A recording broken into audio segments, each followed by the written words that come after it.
আসসালামু আলাইকুম প্রিয় দর্শক। গরমের এমন তীব্রতার কারণে খাওয়া দাওয়ার প্রতি আগ্রহ নেই কারোই। খেতে যেন ইচ্ছেই করে না। বড়দের যখন এই অবস্থা তখন বাচ্চাদের কী হাল একবার ভাবুন। গরমে বাচ্চারা কি খাবে, খাবারের ধরনটাই বা কেমন হবে, এই নিয়ে মায়েদের চিন্তার কোনো শেষ নেই।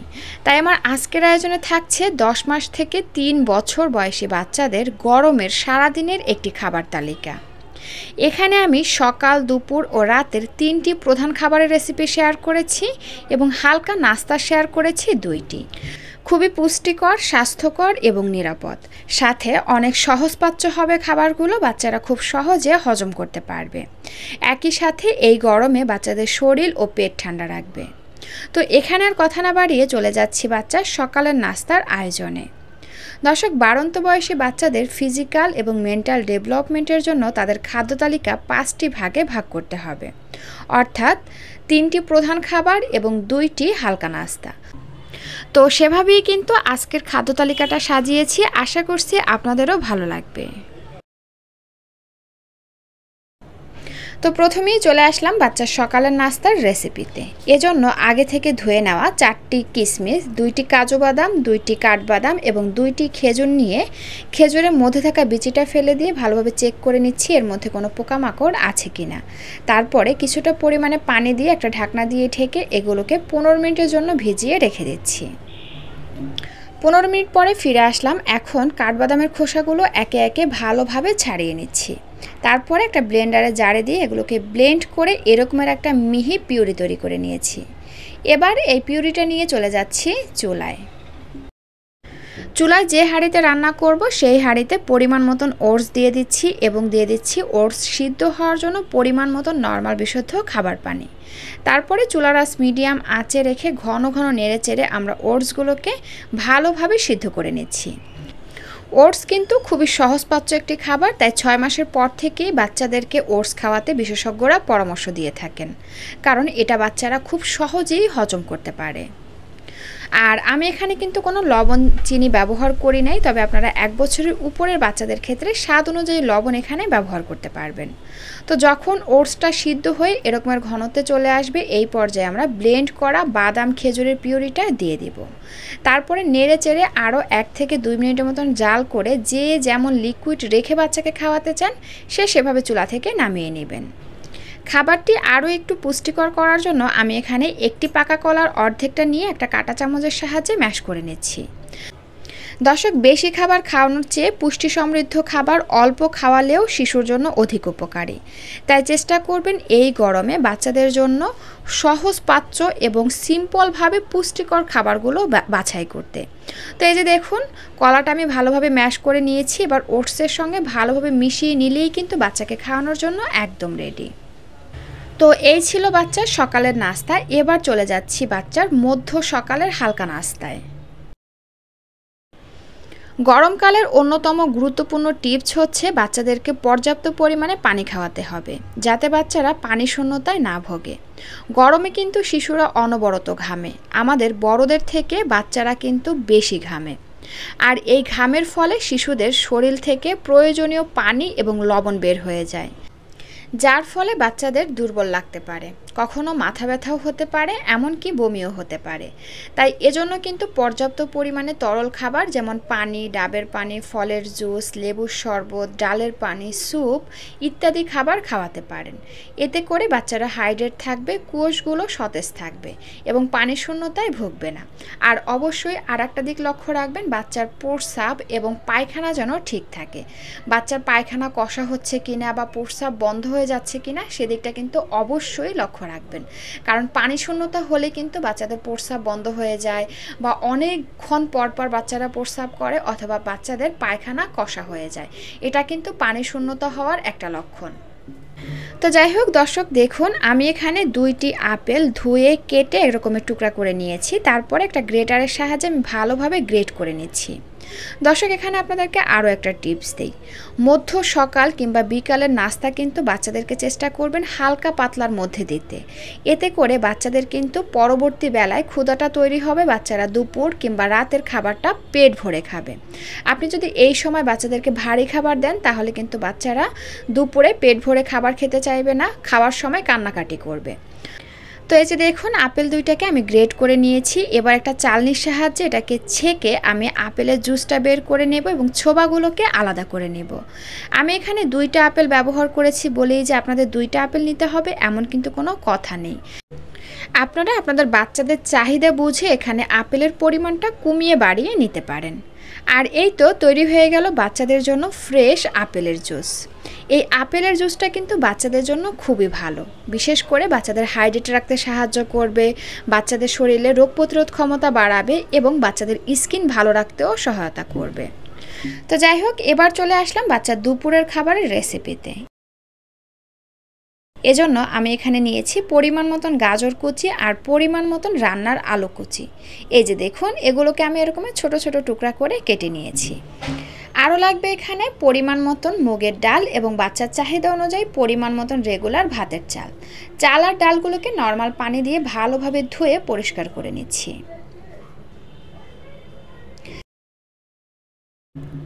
তারপরে যে হাঁড়িতে রান্না করব সেই হাঁড়িতে একে একে সবগুলো উপকরণ দিয়ে দিচ্ছি। দিয়ে দিচ্ছি মশলা হিসেবে দিচ্ছি সামান্য একটু হলুদ গুঁড়া, সামান্য একটু জিরার গুঁড়া, স্বাদ অনুযায়ী লবণ, এইটুকু পরিমাণে আদা এবং রসুন পেস্ট এবং দিয়ে দিচ্ছি রান্নার তেল। মাথায় রাখবেন, গরমকালে শিশুদের খাবার খুবই নরম এবং সহজপাচ্য হবে, সেই সাথে শিশুদের খাবারে অতিরিক্ত তেল মশলা ঘি দেওয়া যাবে না। শিশুরা খেতে চায় না বলে অনেক মা খাবার অতি সুস্বাদু করতে গিয়ে অতিরিক্ত তেল ও মশলা ব্যবহার করে, এটা করা উচিত নয়। কম মশলায় শিশুর খাবার রান্না করতে হবে। অতিরিক্ত মশলা ও তেল সমৃদ্ধ খাবার শিশুদের পেটে গ্যাসের সমস্যা তৈরি করতে পারে, সে থেকে বাচ্চাদের বমিও হতে পারে এবং পাতলা পায়খানার সমস্যাও হতে পারে। তো যাই হোক, সব কিছু ভালোভাবে ভেজে নিয়ে এর মধ্যে পরিমাণ মতন পানি দিয়ে দিলাম চাল ডাল এবং সবজি সিদ্ধ হওয়ার জন্য। তারপর একটা ঢাকনা দিয়ে ঢেকে চুলার আঁচ মিডিয়াম আঁচে রেখে এগুলোকে ভালোভাবে রান্না করে নিচ্ছি। তো এই যে দেখুন, চাল ডাল সব কিছু ভালোভাবে সিদ্ধ হয়ে আসছে। এই পর্যায়ে আমরা একটা আলু ম্যাশার দিয়ে খাবারটি আপনার বাচ্চার পছন্দ এবং খাওয়ার ধরন বুঝে ম্যাশ করে নেবেন। আর ওই যে বললাম, গরমকালে বাচ্চাদের খাবার একটু নরম করে রান্না করতে, এতে করে বাচ্চারা খুব সহজে খেতে পারবে, তেমনি সহজে হজম করতে পারবে। তো এই তো আমি এভাবে করে ম্যাশ করে নিয়েছি, এখন আমি চুলা থেকে নামিয়ে নিচ্ছি। আর এই তো তৈরি হয়ে গেল বাচ্চাদের জন্য দুপুরের একটি সহজপাচ্য এবং পুষ্টিকর খাবার। আপনারা চাইলে কিন্তু এর সঙ্গে মাছ ডিম অথবা মাংসও রাখতে পারেন, এতে কোনো সমস্যা নাই, কারণ এগুলো কিন্তু বাচ্চাদের শরীরে পুষ্টির চাহিদা পূরণ করে, তাই অবশ্যই এগুলা কিন্তু গরমকালে খাওয়ানো যাবে। তো চলে আসলাম বাচ্চার মধ্য বিকালের হালকা নাস্তার রেসিপি নিয়ে। এখানে আমি 2 টেবিল চামচ মিষ্টি দই নিয়ে হাফ কাপের একটু বেশি পরিমাণে বিশুদ্ধ খাবার পানি দিয়ে ভালোভাবে নেড়েচেড়ে মিশিয়ে নিয়েছি। আর বাচ্চাদের জন্য ঘরে কিভাবে স্বাস্থ্যকর উপায়ে দই তৈরি করবেন তার একটা রেসিপি আমার চ্যানেলে অলরেডি দেওয়া আছে, আপনারা চাইলে কিন্তু দেখে নিতে পারেন। এরপরে এই দই এবং পানির মিশ্রণটা একটা ব্লেন্ডারের জারে দিয়ে দিচ্ছি এবং দিয়ে দিচ্ছি এখানে একটি কলা। কলাটা কিন্তু অবশ্যই খুব ভালো পাকা দেখে নিতে হবে। দর্শক, সাধারণত মোটামুটি সব বাচ্চারাই দুপুরে খাবার খাওয়ার পরে একটা ছোটোখাটো ঘুম দেয়। ঘুম থেকে ওঠার পরে 5টা, 5:30 কিংবা 6টার মধ্যে আপনি এই হালকা নাস্তাটা দেওয়ার চেষ্টা করবেন। কলাটা দিয়ে ব্লেন্ডারে ঢাকনাটি লাগিয়ে আমি এগুলোকে ভালোভাবে ব্লেন্ড করে নিচ্ছি। আর ব্লেন্ড করে নিলেই কিন্তু বাচ্চাদের জন্য হেলদি মিল্কশেক রেডি। এটা কিন্তু অনেক হেলদি এবং উপকারী একটি মিল্কশেক, বাচ্চাদের শরীরে রোগ প্রতিরোধ ক্ষমতা বাড়াতে সহায়তা করবে, বাচ্চাদের শরীর ঠান্ডা রাখবে, পেট ঠান্ডা রাখবে। তো এই ছিল বাচ্চার মধ্য বিকালের নাস্তা। এবার চলে যাচ্ছি বাচ্চার রাতের খাবারের রেসিপিতে। রাতের খাবারটা সাধারণত 8টা কিংবা 8:30টার মধ্যেই বাচ্চাকে দেওয়ার চেষ্টা করবেন। এজন্য প্রথমেই আমি এখানে নিয়ে নিচ্ছি বাচ্চার চাহিদা অনুযায়ী পরিমাণ মতন পোলাওর চাল। পোলাওর চালটা অপশনাল, এখন যেহেতু প্রচুর পরিমাণে গরম তাই পোলাওর চালের পরিবর্তে আপনারা চাইলে কিন্তু ভাতের চাল দিয়ে এই খাবারটি রান্না করতে পারেন। মাঝে মধ্যে খাবারের পরিবর্তন আনতে বা ফ্লেভারের ভিন্নতা আনতে আপনারা চাইলে কিন্তু সুগন্ধি পোলাওর চালটা ব্যবহার করতে পারেন। চালগুলোকে নর্মাল পানি দিয়ে ভালোভাবে ধুয়ে নিয়ে কিছুটা পরিমাণে পানি দিয়ে একটা সাইডে রেখে দিচ্ছি। অন্যদিকে নিয়ে নিলাম এখানে একটা মিষ্টি আলু। মিষ্টি আলুর কিছুটা পরিমাণে কেটে নিচ্ছি। এখানে বাচ্চার চাহিদা অনুযায়ী বা কী পরিমাণে আপনি খাবারটি তৈরি করছেন সেটা বুঝে এখানে চাল আর মিষ্টি আলুর পরিমাণটা নিয়ে নেবেন। খোসাটা ফেলে দিয়ে মিষ্টি আলুটাকে ছোট ছোট টুকরা করে কেটে নিচ্ছি। দর্শক, মিষ্টি আলুতে প্রচুর পরিমাণে ভিটামিন সি এবং ই রয়েছে, যা আপনার শিশুর রোগ প্রতিরোধ ক্ষমতা বাড়াবে। এটি একটি স্বাস্থ্যকর খাবার যা উচ্চ ক্যালোরি স্তরের কারণে শিশুদের ওজন বাড়াতে সহায়তা করে। আপনার বাচ্চার শারীরিক বিকাশে সহায়তার জন্য শিশুদের ওজন ঠিক রাখা দরকার এবং মিষ্টি আলু আপনার পক্ষে সঠিক উপায়। চুলায় যে হাঁড়িতে রান্না করব সেই হাঁড়িতে পোলাওর চাল দিয়ে দিলাম, দিয়ে দিচ্ছি কেটে রাখা মিষ্টি আলু এবং এগুলো সব কিছু সিদ্ধ হওয়ার জন্য দিয়ে দিচ্ছি পরিমাণ মতো নর্মাল বিশুদ্ধ খাবার পানি। তারপরে চুলার আঁচ মিডিয়াম আঁচে রেখে এগুলোকে ঢাকনা দিয়ে ঢেকে ভালো করে সিদ্ধ করে নিচ্ছি। তো যখন সব কিছু ভালোভাবে সিদ্ধ হয়ে আসবে এই পর্যায়ে আমরা এর মধ্যে দিয়ে দিব 3টি খেজুর। আর এই অবস্থায় কিন্তু চুলাটা অফ করে দিব। জাস্ট ভাত দিয়ে খেজুরগুলোকে ঢেকে দিয়ে একটা ঢাকনা দিয়ে ঢেকে 5 মিনিটের জন্য রেখে দিব। এতে করে খেজুরগুলো হালকা সিদ্ধ হয়ে নরম হয়ে আসবে। তারপরে একটা আলু ম্যাশারের সাহায্যে খাবারটি ভালো করে বাচ্চার পছন্দ অনুযায়ী বা খাওয়ার ধরন বুঝে খাবারটি ম্যাশ করে নিব। তো যাই হোক, এই যে দেখুন আমি আমার বাচ্চার পছন্দ অনুযায়ী খাবারটি ম্যাশ করে একটু পাতলা করে নিয়েছি। আপনি আপনার বাচ্চাকে যেমন খাইয়ে অভ্যস্ত সেভাবেই খাবারটি চুলা থেকে নামিয়ে নেবেন। আর আমি এখানে কোনো লবণ ব্যবহার করি নাই, তবে 1 বছরের উপরের বাচ্চাদের ক্ষেত্রে আপনারা এখানে স্বাদ অনুযায়ী লবণ ব্যবহার করতে পারেন। তো দর্শক, তৈরি হয়ে গেল বাচ্চাদের জন্য সিম্পল এবং সহজপাচ্য একটি খাবার।